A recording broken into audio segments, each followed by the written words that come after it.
You know, guys, I'm going to take one out of Steel Maiden's book, man. I'm going to take one out of his book. There ain't going to be no intro this week. There is no intro this week. Shout to Maiden. Because why should we put the intro in? Why should we? This team is a joke, man. An absolute fucking joke.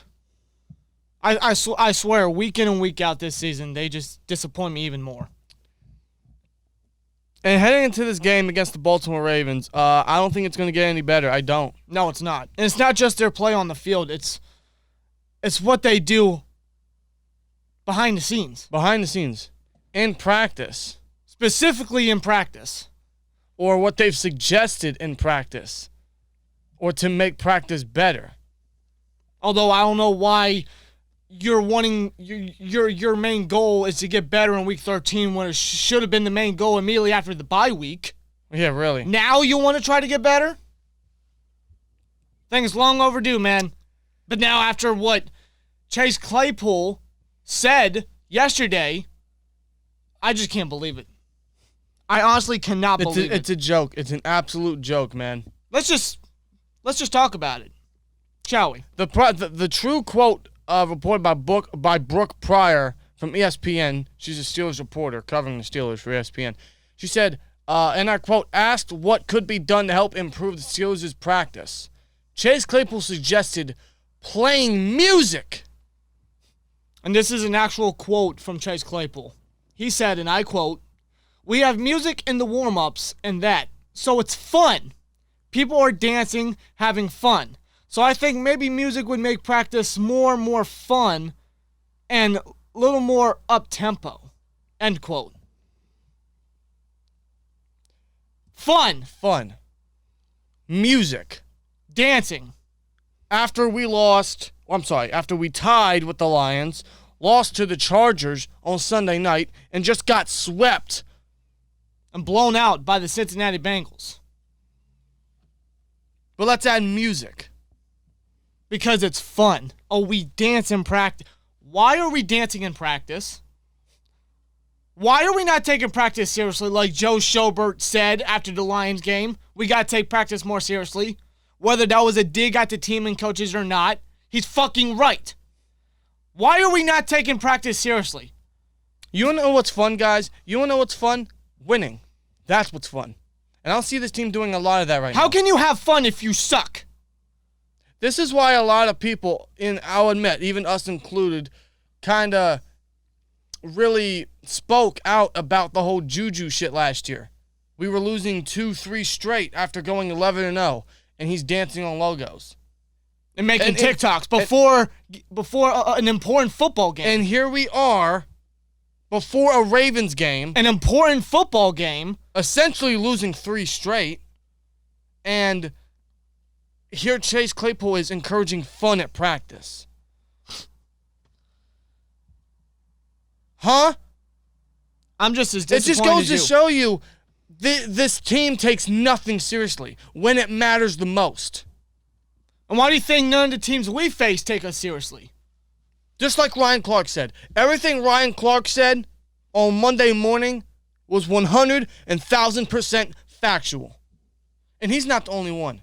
Now many former Steelers have come out and spoken their frustrations. And they've actually agreed to Ryan Clark. Guys like James Harrison, Brian McFadden, Chris Hoke, Ramon Foster, Alan Faneca, even Rocky Blyer.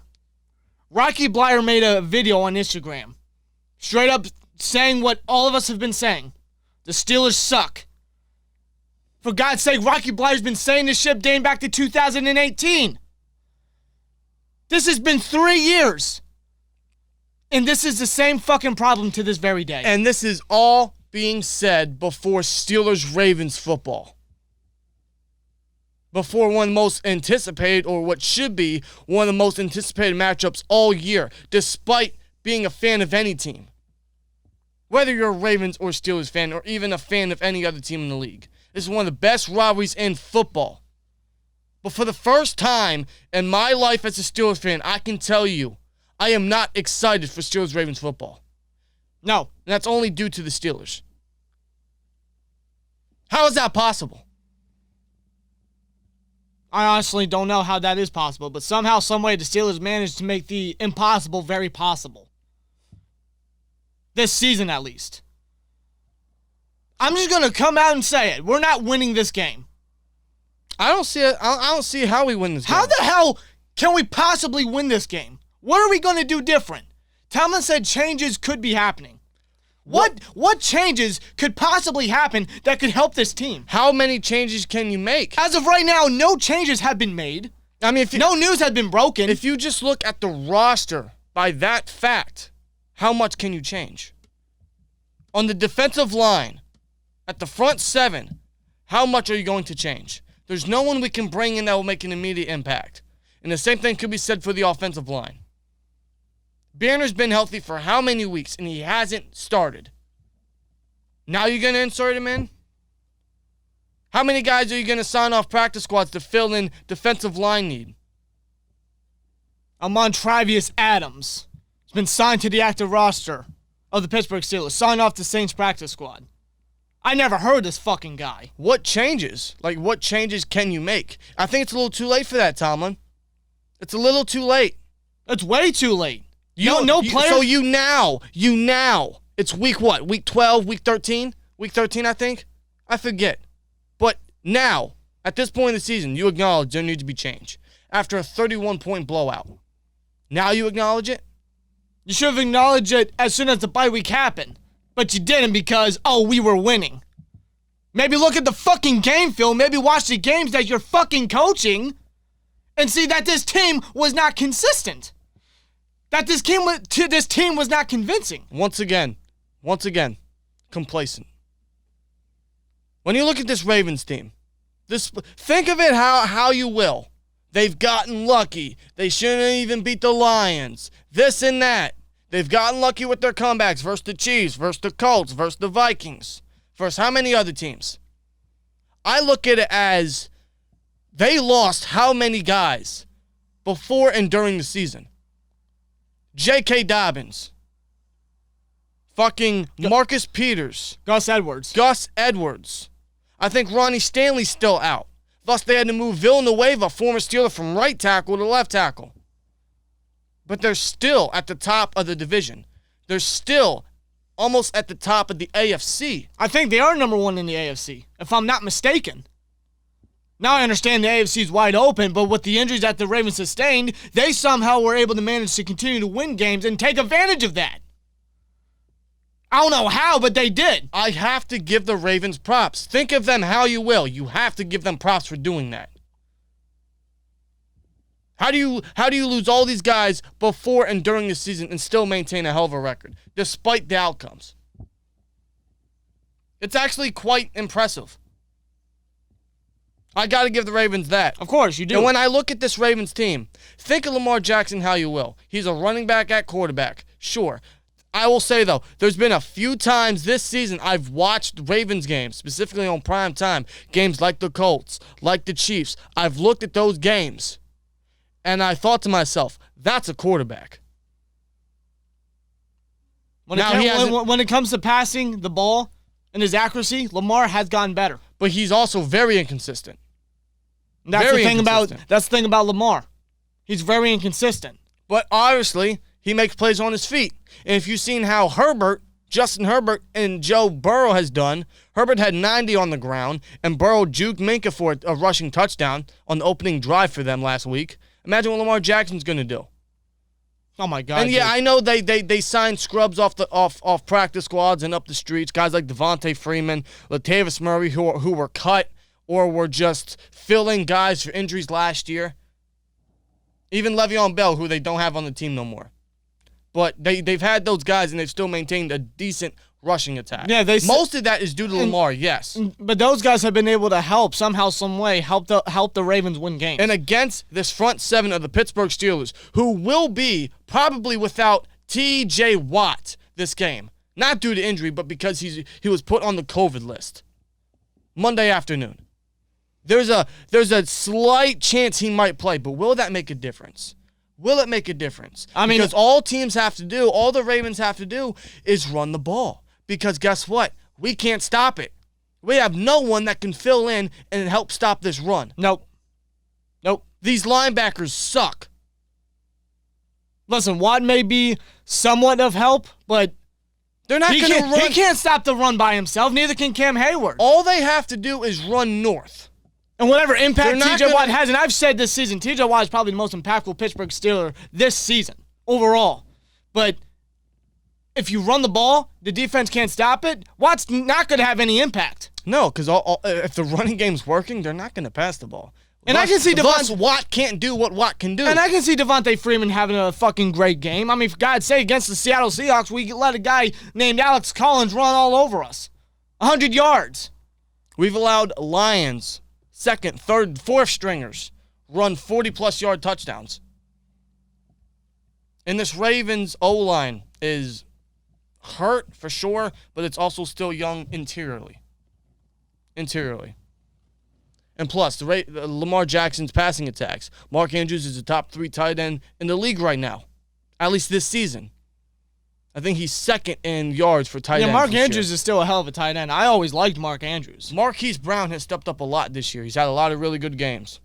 Rashad Bateman, first-round rookie, is just now starting to get his bit of action in the second half of the season. He's going to be a nice number 2, number 1 guy for them. And Sammy Watkins, think of how Sammy Watkins, wherever you want. But the Ravens offense, man, despite the injuries that they sustained before the season and into the season, they're still a pretty good offense. Yeah. And our defense is trash. And all they have to do is run the ball. I don't care who they got at running back. All they got to do is run the ball, and I don't see how we stop it. Yeah, there's absolutely, we haven't been able to stop the run the past 3 weeks. We haven't been able to stop the run all season in general.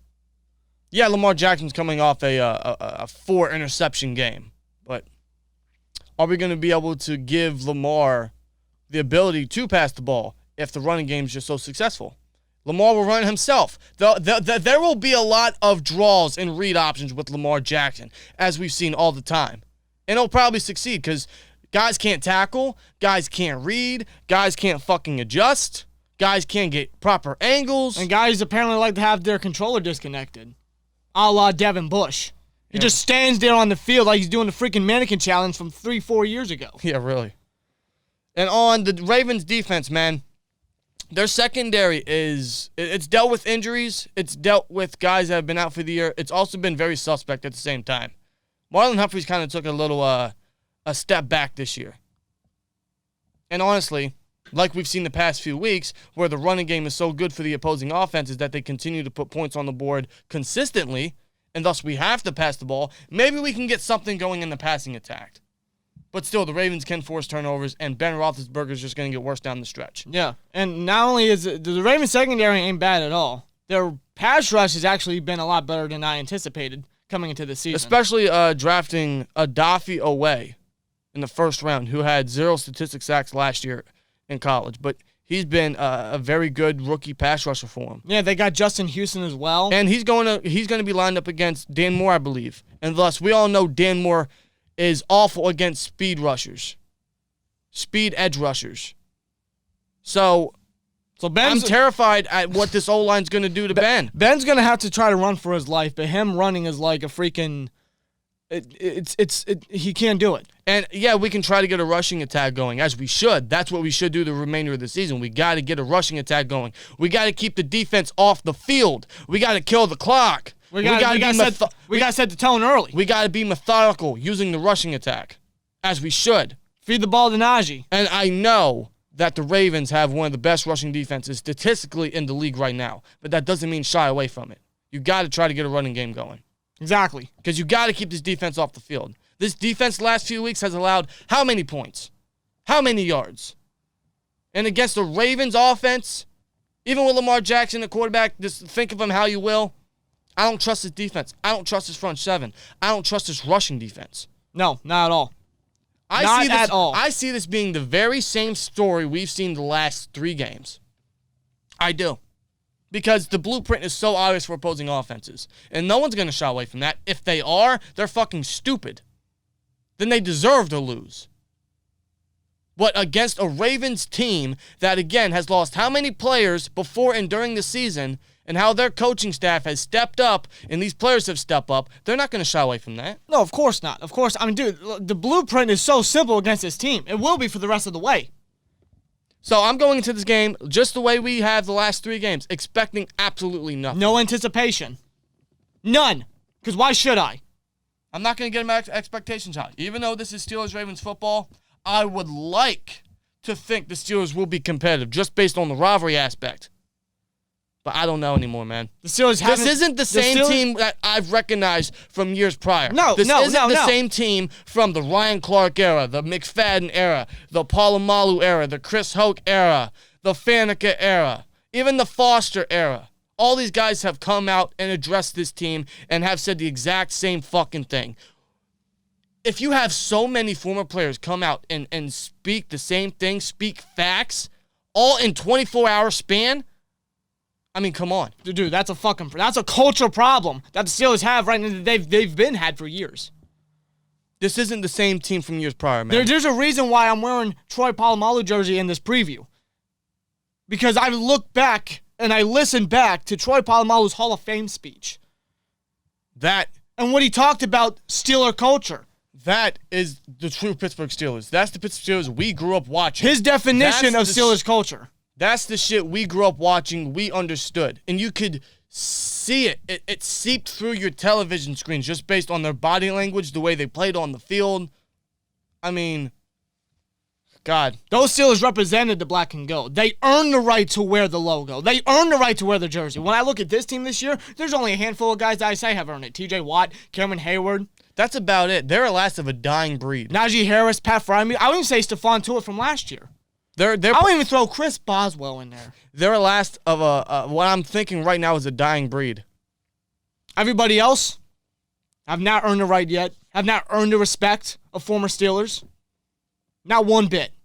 So, this team is a fucking joke. So heading into this game, I'm going to have 0 expectations. I'm not going to get my expectations any higher, even though this is a rivalry game. This is one of the best rivalries in football. Come this game, I don't think that's going to be the case. No. I don't. And you know what?